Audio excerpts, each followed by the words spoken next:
Bueno, muy buenos días. Vamos a continuar hablando de cómo, bueno, la tecnología puede estar también al servicio de las humanidades y cómo podemos aprovecharnos de esa situación. Sí que es cierto, yo creo, que de alguna manera, cuando una novedad tecnológica pues, se inserta en nuestra vida, al principio suele generar cierto rechazo y cierto miedo. Y bueno, pues muchas veces los debates son si podemos utilizar la inteligencia artificial en el aula, si no, siempre como, bueno, si fuese el enemigo. Y de hecho, bueno, pues los que trabajamos para esta casa, al principio del curso recibimos mensajes de cuidado, que puede que hagan trabajos con el chat GPT y no podemos detectarlo todavía, ¿no?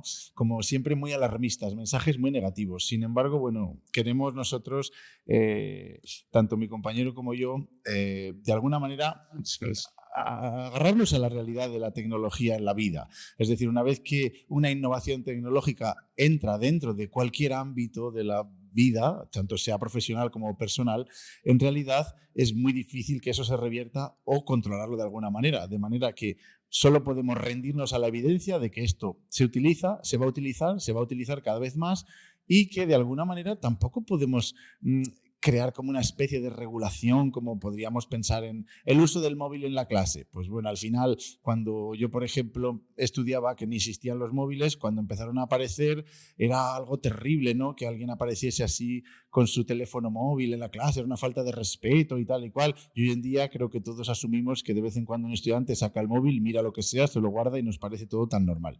Quiero decir que lo que hoy nos parece escandaloso, en 3 años, no digo en 30, nos va a parecer algo totalmente normal.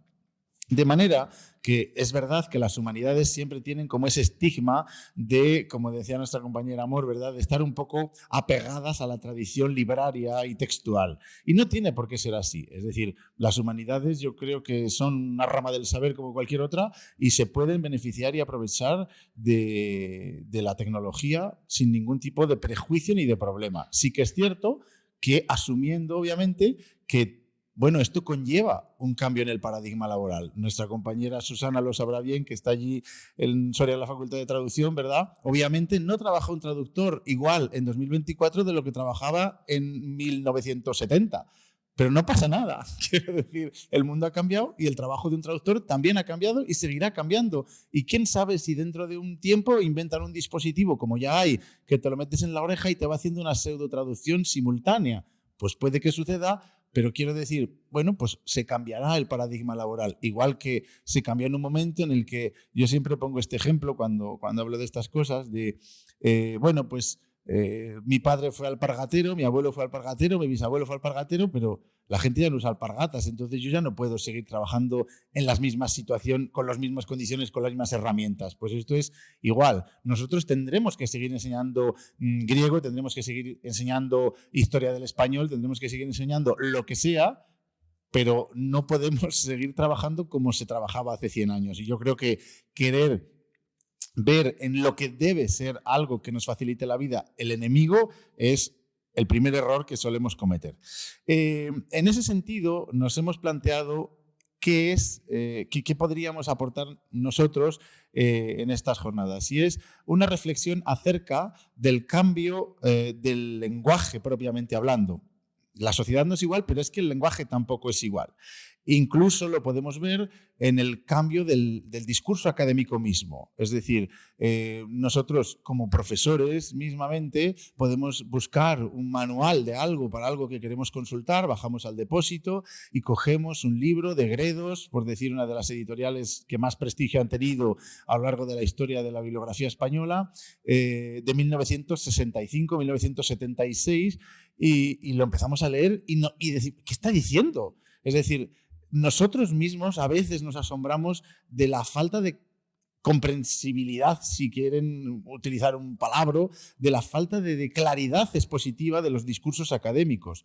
Y nosotros mismos también, desde el otro punto, desde el otro lado, digamos, de la educación, recibimos TFGs y TFMs que están escritos en un español claramente coloquial y sacan buenas notas. Quiere decir esto que el discurso académico también está cambiando y se está simplificando. Sobre todo porque vemos que hay, por ejemplo, manuales de hace unos años que recogen una idea y que la desarrollan a lo largo de 380 páginas, 450 páginas, y hoy en día vas a una editorial con un libro de 500 páginas y te dice, no, mira, esto no te lo voy a publicar, o sea, porque nadie se lo va a leer y hay que vivir con esa realidad. Entonces, ante esa reflexión que incluso vemos en los nuevos manuales académicos, como por ejemplo, hace no mucho tuve entre mis manos el de la historia de la lengua castellana que se publicó en la Universidad de Barcelona, en la que el autor, que es un hombre absolutamente inteligente y serio, cuenta anécdotas de su familia y nos dice, pues mi cuñada se apellida no sé cómo y por eso es que a lo mejor en su familia hubo no sé qué, para ejemplificar el origen de los apellidos en español. Entonces, incluso de los digamos, profesionales más serios de la filología, encontramos en contextos académicos una clara tendencia a un discurso más coloquial, ¿de acuerdo? Entonces, en ese sentido, nos damos cuenta de que ese cambio genera, bueno, pues una universalización de los contenidos. Quiere decir que cualquiera los puede leer y comprender. Y esto ha facilitado, a su vez, que cualquiera, o casi cualquiera, perdonen por esto y cualquiera, pueda acceder a la universidad. Y esto es una realidad con la que también tenemos que convivir. Y tenemos que convivir, por ejemplo, con estudiantes extranjeros que no se manejan especialmente bien en nuestra lengua y que, sin embargo, sacan buenas notas, porque al final nos centramos en el contenido. O personas con determinado perfil, con dificultades de aprendizaje, que hace 50 años no hubieran tenido acceso a la universidad y que ahora sí. Entonces, esto es una realidad diaria de la universidad y es un cambio que no podemos revertir y que tampoco hay por qué, sino que podemos entender que la sociedad ha cambiado, que la universidad sigue cambiando y que tiene la obligación de cambiar para adaptarse a la sociedad y con ello utilizar herramientas diferentes. Por esa razón, pues se nos ocurrió la idea que venimos a plantearles y que mi compañero Isam les contará más técnicamente en un minuto, que es cómo poder adaptar de alguna manera todos estos textos, todos estos materiales que a priori, bueno, deberían formar parte de una especie de registro académico culto para, digamos, las diferentes necesidades de comprensión lectora que pueda tener el auditorio al que nos refiramos, que puede ser pues, una persona que tenga algún tipo de dificultad de comprensión lectora, que tenga algún tipo de dificultad porque no sea su lengua materna, o directamente, como todos sabemos, por pura pereza o falta de tiempo. Es decir, ¿pero esto qué quiere decir? No voy a lo sencillo, ¿no? Quiero que me lo cuenten fácilmente. Así que por eso, pues quizá sean necesarias en un futuro próximo. Es verdad que esto, bueno, enfocado, por ejemplo, a adaptar los textos a extranjeros, pues puede tener una utilidad mucho más frecuente, ¿no? Pero bueno, en cualquier caso, lo que les vamos a mostrar, pues es cómo se puede trabajar con una herramienta absolutamente nueva, como puede ser el ChatGPT, que se lo va a presentar, ya les digo, mi compañero, y cómo transformar un texto más o menos opaco en algo accesible en función de la necesidad de cada una de las personas que lo recibe. Como estamos hablando en general y de una manera resumida, disculpen obviamente las generalidades y ausencias informativas derivadas de la falta de tiempo, pero sin más, le cedo la palabra a mi compañero que va a proceder a explicarles cómo se lleva a cabo todo este proceso. Bueno, muchas gracias, David, y gracias por tenerme aquí esta mañana. Es un honor porque yo estudié aquí Filología Hispánica, entonces volver aquí siempre es como volver a casa y estar acunado por esta presencia del público. Como ha dicho David, bueno, yo simplemente vengo a presentar un poco, como la idea se basaba en esas experiencias docentes, venía a presentar algunas herramientas que hemos desarrollado dentro de mi grupo de investigación en la Universidad Politécnica de Madrid, porque bueno, yo pues me cambié de paradigma y me fui al ámbito más informático en la capital, porque aquí no había nada, desgraciadamente. Y vengo a presentar algunas técnicas que se pueden utilizar basadas en inteligencia artificial en la adaptación o simplificación, aunque no son sinónimos estas palabras, ahora lo veremos, de textos para personas o que tengan un público que presente dificultades de comprensión lectora, ya sea personas que tengan un nivel de escolarización baja o gente que tenga discapacidad cognitiva que les dificulte entender el texto escrito. Esto es parte de la lingüística, bueno, de la llamada lingüística computacional, que se basa en convertir el lenguaje, es decir, el lenguaje humano, todo lo que estamos reproduciendo los caracteres, las cadenas fonéticas, etcétera, en formalizaciones matemáticas, puramente matemáticas o lógicas, en las que la combinatoria, porque no podemos olvidar que realmente la sintaxis es una combinación de estructuras, esa combinatoria se transforme en símbolos, que con todo esto ya empezó Chomsky en aquella era en la que desarrolló esas gramáticas formales y convertía o reducía todo el paradigma lingüístico del ser humano en cuatro gramáticas formales. Si no recuerdo mal, eran 4.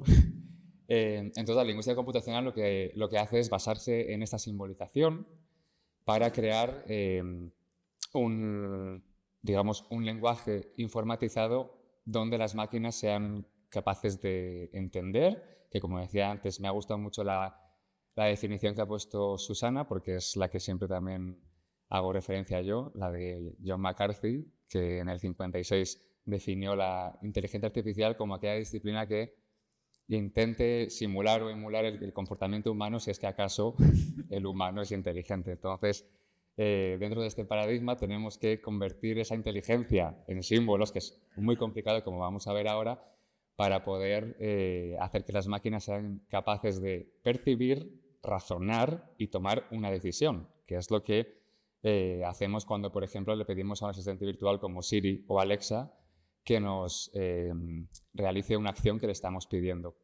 Dentro de esta rama de la lingüística computacional, yo me centro en la adaptación de textos a versiones en lectura fácil o versiones más accesibles. Hablaba con un compañero, mi profesor de latín, previamente antes, sobre cómo se hace esa adaptación, ¿no? De que no solamente es para gente con discapacidad, porque habría que revisar lo que quiere decir discapacidad en términos de tener una despoblación, digamos, léxica o sintáctica del lenguaje. Entonces, vengo aquí a incidir en que la simplificación lo que hace es la simplificación automática, que es lo que puede hacer, por ejemplo, ChatGPT, como tenemos aquí, en este ejemplo que he cogido de un fragmento del relativo absoluto dentro de la gramática de Benet-Tidal. Lo que hace es reducir el componente, o sea, la complejidad del texto a nivel formal, pero muchas veces estamos perdiendo contenido en esa reducción formal. Mientras que la adaptación se basa en observar qué necesidades tiene un público específico, ya sea un público estudiante de español como lengua extranjera, un público con diferentes discapacidades, para convertir esas dificultades en lo que hemos dicho antes, formalizaciones, para que se adecúen a ese tipo de personas. Entonces, yo les he puesto aquí un ejemplo del chat, de ChatGPT, que es la llamada IA generativa más grande. Sí, perdonad. Vale, donde yo le estoy pidiendo que me simplifique un texto lingüístico, que es el que está entre comillas, sobre el relativo absoluto, a un nivel básico para que estudiantes de español como lengua extranjera pueden entender. Perdón, que no sé si me están escuchando bien. Me ha generado un texto que a priori puede parecer simple o esa reducción de la complejidad, pero no podemos olvidar o obviar que aunque estemos en el mundo de la inteligencia artificial, realmente no nos va a quitar nada de trabajo ni va a ser un tiburón que nos coma, porque siempre tiene que haber una revisión humana, más que nada porque nadie conoce al ser humano más que el propio ser humano y nadie puede validar la comprensión de un texto de la lingüística más que el propio ser humano.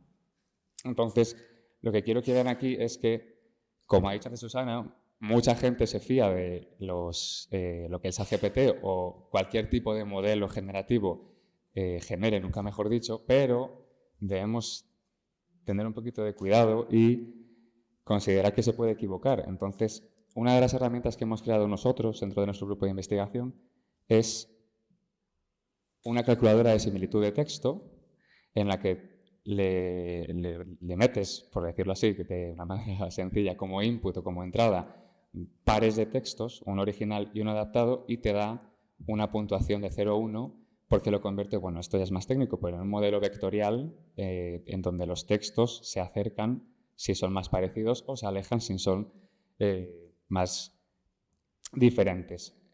Como el servidor no me está funcionando muy bien, voy a ir al código propio para que vean un ejemplo. Entonces, lo que he hecho es meter... Aquí sería el código, bueno, una parte del código.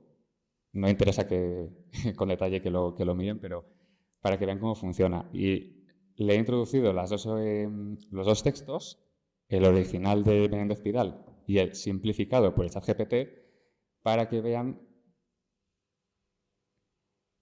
cómo se mide la similitud. Y en este caso tenemos un 0,66, es decir, no vale para nada a estas alturas, porque dentro de la IA, algo que sea por debajo de 0,8, ya estamos en un umbral que no sirve para nada. Entonces, donde quiero llegar es que dentro de la inteligencia artificial y de la lingüística computacional, la mano humana y la observación de la muestra es muy importante, y por eso utilizar IA generativa sí que es una herramienta que nos puede beneficiar, pero tenemos que tener en cuenta que existe una IA generativa inclusiva, donde tenemos que considerar las necesidades de cada persona, de cada público, para poder después formalizarlas. Y en esto estamos trabajando en la creación de una aplicación que hemos desarrollado junto al Ministerio de Igualdad, que se llama TECA, Adaptación de Textos en Castellano, que lo que hace es, teniendo como base las necesidades de personas con discapacidad, en este caso, que tienen una problemática, una dificultad en la comprensión lectora, hemos creado diferentes reglas basadas en IA generativa e IA simbólica, que es donde hemos hablado, pero es esa parte de la IA que transforma el lenguaje de manera más en reglas, que esto lo habremos visto en alguna asignatura o algún profesor aquí seguramente sea consciente de cómo transformábamos el lenguaje en reglas formales o lógicas, que yo doy en lingüística teórica, que sería muy interesante. Entonces hemos hecho ese método híbrido, utilizando esas dos vertientes, para ver cómo textos, también lo siento porque los servidores están funcionando fatal, pero bueno, lo que hace esta aplicación es, al introducirse un texto, ejecuta un informe de todas las pautas o dificultades que ha ido encontrando. De manera que si tú como usuario quieres ver si un texto de verdad está adaptado o no para tu público, utilizando algo automático y no manual, puedes hacer uso de este, digamos, asistente en lectura fácil. Y con esto no tengo nada más que decir. El desarrollo se está ahora mismo está ahí en el horno, así que si tienen alguna duda o alguna pregunta, pueden consultar con nosotros.